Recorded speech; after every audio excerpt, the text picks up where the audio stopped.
invite you now to accompany us on a short journey through Hollywood, the film capital of the world, a suburb of Los Angeles. It is surrounded itself by suburban towns, Culver City, Beverly Hills, Universal City, and others.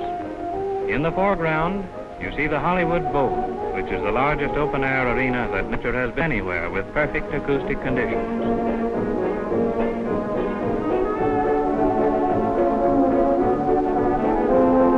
The Hollywood Bowl has a seating capacity of 25,000 people. In the summer months of each year, the symphonies under the stars are presented here by world-famous conductors.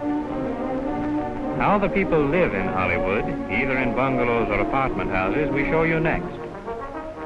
The California bungalows and apartments are provided with all the latest conveniences, the most modern found anywhere. The electric cooking apparatus, automatic refrigeration, and everything else you could think of. As for the style of architecture, we find the Spanish prevailing, but we also find many other types, as you will see in various portions of the city.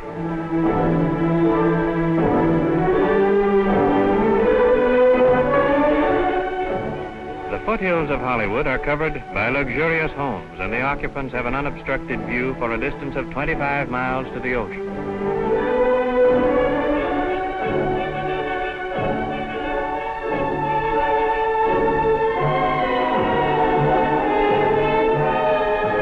In addition to the usual Spanish style prevailing in this region, we also find Old English, French, German, and other periods of architecture, intermixed with the famous palm trees of California.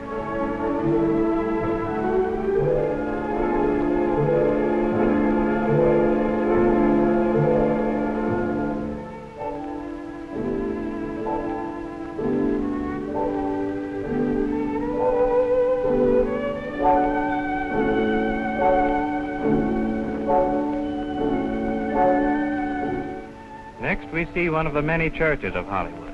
This is of modern Greek architecture. Here is one of vertical Gothic, like the famous cathedrals of the old world. And here is one of colonial architecture. We also find many of the Spanish mission type.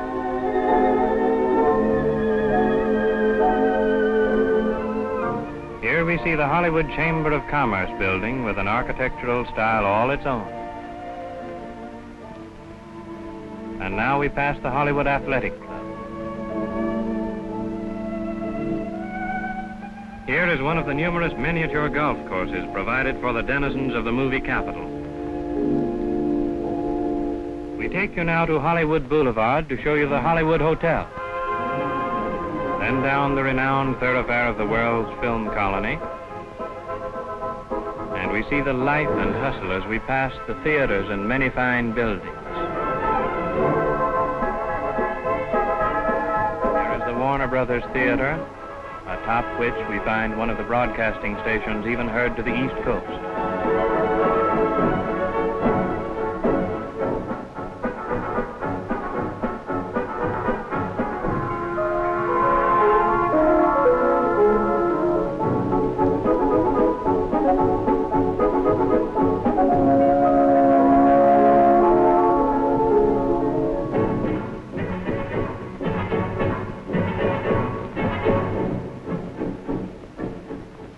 Now we see the famous Lemley Corner on Vine Street and Hollywood Boulevard, for which $1 million has been refused.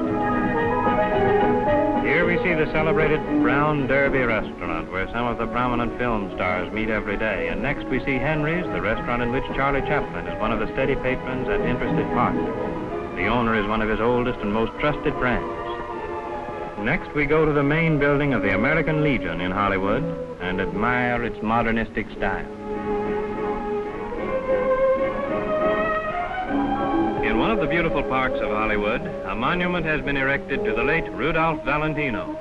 And there the natives take us just to prove to us that Hollywood does not forget its film stars.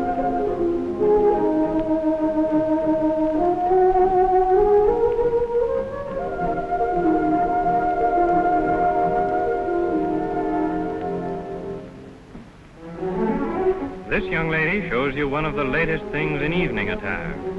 Paris was once the point of origin for fashion, but nowadays Paris can only send hints to Hollywood. For the rest of the continent looks to the motion picture screen for real information about clothes.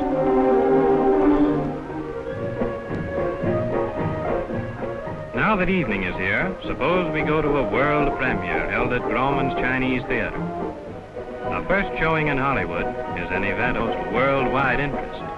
We see the brilliant illumination and the traffic congestion, and presently we'll see the stars as they talk into the microphone upon arrival, so that the less fortunate people who are unable to attend this premiere can hear what's taking place over the radio in their own homes. Thousands upon thousands of dollars are spent upon the decoration and the lights for these events. Perhaps it's in keeping because the pictures they advertise cost millions. The first celebrity we see is Bessie Love.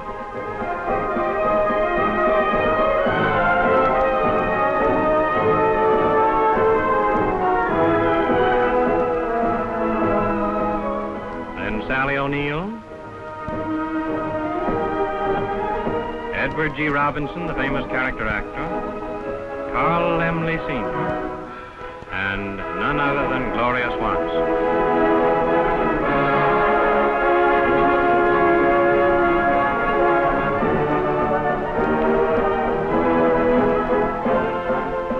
At this premiere, there are no passes to be had, and everybody attending must pay the price of $5 per ticket. Everybody who is anybody is here, and the gorgeous display of clothes is enough in itself to warrant attendance.